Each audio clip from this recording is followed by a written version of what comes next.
السلام علیکم، میرا نام ہے حافظ محمد اسد اور میں آپ سب کو خوش آمدید کہتا ہوں اپنے YouTube channel online tutor میں۔ آج کا سبق شروع کرنے سے پہلے میری آپ سب سے گزارش ہے کہ چینل کو آپ نے لائک بھی کرنا ہے اور سبسکرائب بھی کرنا ہے اور اپنے دوستوں اور عزیز و اقارب کے ساتھ اس کو شیئر بھی ضرور کرنا ہے۔ یہ یوٹیوب چینل ان افراد کے لیے ہے جو قرآن پاک پڑھتے تو ہیں لیکن ایک درست طریقے سے نہیں پڑھ پاتے، اور ایسے افراد جو وقت نہ ملنے کی وجہ سے یا کسی مصروفیات کی وجہ سے قرآن پاک نہیں پڑھ سکے، اور ہمارے ایسے مسلمان بھائی بہن جو بیرون ممالک مقیم ہیں جہاں مساجد کی کمی، مدارس کی کمی کی وجہ سے وہ قرآن پاک پڑھنے سے محروم ہیں، اور کئی ایسی فیملیز بھی ہیں جو اپنے بچوں کو ایک سیکیور ماحول میں قرآن پاک پڑھانا چاہتے ہیں۔ تو انشاءاللہ تعالی ہم یہاں سیکھیں گے کہ قرآن پاک پڑھنا کیسے ہے، کیا ضروری ہے جس سے ہم ایک بہتر انداز سے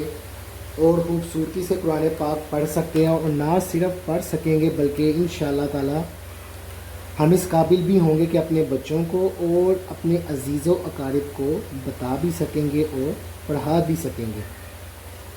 اس کے ساتھ ساتھ انشاءاللہ تعالی ہم وضو کا طریقہ، نماز کا طریقہ، غسل کا مکمل طریقہ بھی سیکھیں گے، ایمان کی صفات، 6 کلمے، مسنون دعائیں، اور جیسا کہ روز معمول کے مطابق ہم دیکھتے ہیں کہ ہمارے گھر میں کوئی بچہ سپارہ مکمل کرتا ہے یا قرآن شریف مکمل کرتا ہے تو ہم ایک ختم شریف کا بھی انعقاد کرتے ہیں۔ تو یہاں میں آپ کو ختم شریف دینے کا مکمل طریقہ بھی بتاؤں گا اور انشاءاللہ تعالی سکھاؤں گا بھی۔ اور جیسا کہ ہم دیکھتے ہیں کہ روزمرہ کی زندگی میں ہم اکثر دیکھتے ہیں کہ کہیں پہ کوئی فوتگی ہو جاتی ہے جہاں پہ ہمیں نماز جنازہ پڑھنے جانا ہوتا ہے، لیکن کیا ہوتا ہے کہ ہمیں نماز جنازہ پڑھنا نہیں آتا، جس وجہ سے ہم دیگر جو ہیں وہ اذکار پڑھ کے تو اصالِ ثواب کر لیتے ہیں، لیکن نماز جنازہ چونکہ ہمیں پڑھنا نہیں آتا تو اس لیے ہمیں تھوڑا سا مسئلہ پیش آتا ہے۔ تو یہاں ہم نماز جنازہ کا مکمل طریقہ کار پڑھیں گے بھی اور انشاءاللہ تعالی سیکھیں گے بھی۔ یہ تمام ہم روزانہ سبق کی صورت میں پڑھیں گے اور سیکھیں گے۔ جیسا کہ ہم سب جانتے ہیں کہ کوئی بھی کتاب ہے تو اس کو پڑھنے سے پہلے، اس کی شروعات سے پہلے ہمیں اس کی بنیادی چیزوں کا، اس کے بیسکس کا معلوم ہونا، پتہ ہونا ضروری ہے۔ اسی طرح قرآن پاک جو کہ اللہ تعالیٰ کی ایک الہامی کتاب ہے، تو قرآن پاک کے لیے بھی بیسکس کا جاننا اور پڑھنا سیکھنا بھی بہت ضروری ہے۔ تو قرآن پاک کی بیسکس جو ہے وہ جب ہم شروعات کی طرف جاتے ہیں تو یہاں پہ ہمیں سب سے پہلے ہمیں قاعدے سے شروعات کرنا ہوتی ہے، چونکہ اس کے اندر جو ہے تمام قرآن پاک کا جو ہوتا ہے نا، جس طرح حروف ہیں، جملے ہیں، جن جملوں کو ہم پڑھ کے، ہم سمجھ کے، سیکھ کے ایک قرآن پاک کو مکمل انداز میں اور ایک خوبصورت انداز میں پڑھ سکتے ہیں۔ تو وقت ضائع کیے بغیر ہم آج کا سبق شروع کرتے ہیں۔ یہاں پہ دیکھیں سبق نمبر 1، حروف مفردات۔ جس طرح اردو کی کتاب میں ہم دیکھتے ہیں حروف تہجی، دیکھا کہ جب ہم اردو کی بھی کتاب پڑھنا چاہیں گے، اردو پڑھنا چاہیں گے تو ہمیں اس کے حروف کا سمجھنا، جاننا، یاد کرنا اور سیکھنا بہت ضروری ہوگا۔ اسی طرح قرآن پاک شروع کرنے سے پہلے بھی قرآن پاک کے بھی حروف ہیں جن کو ہمیں سمجھنا بھی ہے، ہمیں سیکھنا ہے، تاکہ ہمیں اچھے انداز سے قرآن پاک کو پڑھ سکیں، تلاوت کر سکیں۔ تو شروع کرتے ہیں۔ اعوذ باللہ من الشیطان الرجیم،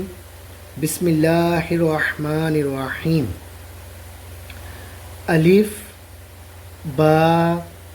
تا، سا، جیم، حا، خا، دال، زال، را۔ زا سین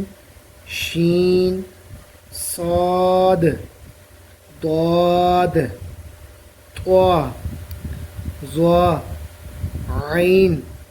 غین فا کاف کاف لام میم نون واو ہا حمزہ یا۔ تو جیسا کہ آپ نے دیکھا کہ قرآن پاک کے جو حروف ہیں وہ بہت زیادہ مماثلت بلکہ بالکل اردو کی جو حروف تہجی ہیں بالکل ویسے ہی ہیں، لیکن ان کا پڑھنے کا طریقہ کار، ان کا انداز وہ اردو سے بہت زیادہ مختلف ہے۔ جیسا کہ ہم اردو کی حروف تہجی جب پڑھتے ہیں تو وہاں پہ ہم دیکھتے ہیں کہ الف بے پے تے سے جیم، ہم اس طرح جو ہے حروف کو ادا کرتے ہیں، لیکن قرآن پاک میں طریقہ کار تھوڑا سا مختلف ہو جاتا ہے،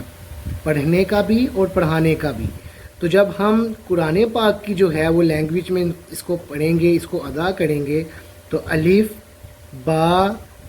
تا ثا جیم۔ اب یہاں پہ عموماً کیا ہوتا ہے کہ بچہ بہت جلدی ان حروف کو سمجھ لیتا ہے، پڑھ لیتا ہے، لیکن بہت جلدی بھول بھی جاتا ہے، کیونکہ بہت زیادہ مماثلت ہوتی ہے۔ تو اس وجہ سے ہم اس کو بہت آسان بھی کر سکتے ہیں، جس سے اس کو نشاندہی کرنا اور سمجھنا آسان ہو جائے۔ تو اس کا بہت آسان طریقہ آپ بالکل یہ بے کے ساتھ دیکھ رہے ہیں کہ یہاں پہ با زبر با بھی لکھا ہوا ہے۔ تو جب ہم اس کو ادا کریں گے تو با ادا کریں گے۔ ہم بچے کو بتا بھی سکتے ہیں کہ بیٹا آپ اگر غور کرتے ہیں تو یہاں پہ دیکھیں کہ با کے ساتھ الف ہے، با زبر با، کیونکہ یہ ایک سمجھانے کے لیے انہوں نے اس حرف کو ساتھ لکھا ہے تاکہ بچے کو پڑھنا اور سمجھنا آسان ہو جائے۔ تو ایک اور طریقہ جو بہت زیادہ جو ہے ہمارے قاری حضرات جو ہیں اور حافظ کرام جو ہیں وہ استعمال کرتے ہیں طریقہ، وہ یہ کہ ہم بچے کو بہت آسان بھی کر سکتے ہیں۔ کس طرح کہ ہم اس کو بتا سکتے ہیں کہ بیٹا آپ یہ بتائیں کہ با کے نیچے آپ کو کتنے ڈاٹس نظر آ رہے ہیں، تو وہ آپ کو فوراً بتائے گا کہ اس کے نیچے تو ایک ڈاٹ ہے۔ تو اس سے کیا ہوگا کہ بچے کو نشاندہی کرنا اور اس کو سمجھنا بھی آسان ہو جائے گا۔ تو ہم ان نقطوں سے بھی اس کو بتا سکتے ہیں اور سکھا سکتے ہیں، جس سے کیا ہوگا کہ اس کو لفظ کی، اس کو حرف کی نشاندہی کرنا آسان ہوگا۔ اس کے ساتھ ہی ہم دیکھتے ہیں کہ تا، اب یہاں ہم تا کا بھی اس سے پوچھ سکتے ہیں کہ تا کے اوپر آپ کو کتنے ڈاٹس نظر آ رہے ہیں، تو وہ آپ کو فوراً بتائے گا کہ تا کے اوپر مجھے 2 ڈاٹس نظر آ رہے ہیں، تو یہاں بھی اس کے لیے نشاندہی کرنا آسان ہو جائے گا۔ اور اس کے ساتھ ہی جب ہم دیکھتے ہیں تو ہم اس سے پوچھ سکتے ہیں کہ آپ کو بیٹا سا کے اوپر کتنے ڈاٹس نظر آ رہے ہیں، تو وہ آپ کو فوراً بتائے گا کہ مجھے سا کے اوپر 3 ڈاٹس نظر آ رہے ہیں، جس کی آپ اس سے کاؤنٹنگ بھی کروا سکتے ہیں تاکہ ایک اس کو سمجھنا اور یاد کرنا جو ہے وہ آسان ہو جائے۔ تو وہ آپ کو فوراً بتائے گا کہ مجھے سا کے اوپر 3 ڈاٹس نظر آ رہے ہیں۔ یہ بھی طریقہ کار بہت آسان ہے، جس سے آپ بچے کو بہت جلدی پڑھا سکتے ہیں اور سکھا بھی سکتے ہیں۔ اسی طرح جیم کے اندر بھی آپ پوچھ سکتے ہیں، اور مکمل حروف جو ہیں جہاں پہ نکات موجود ہیں آپ ان کو نکات کے ذریعے بھی سمجھا سکتے ہیں اور نشاندہی بھی کروا سکتے ہیں۔ اللہ تعالیٰ کی بارگاہ میں دعا ہے کہ جو آج کا سبق ہم نے پڑھا، اللہ تعالیٰ اس کو ہمیں پڑھنے اور سمجھنے اور آگے سکھانے کی جو ہے توفیق عطا فرمائیں۔ انشاءاللہ تعالیٰ کل ہم دوسرے سبق کے ساتھ آپ کی خدمت میں حاضر ہوں گے۔ السلام علیکم ورحمۃ اللہ وبرکاتہ۔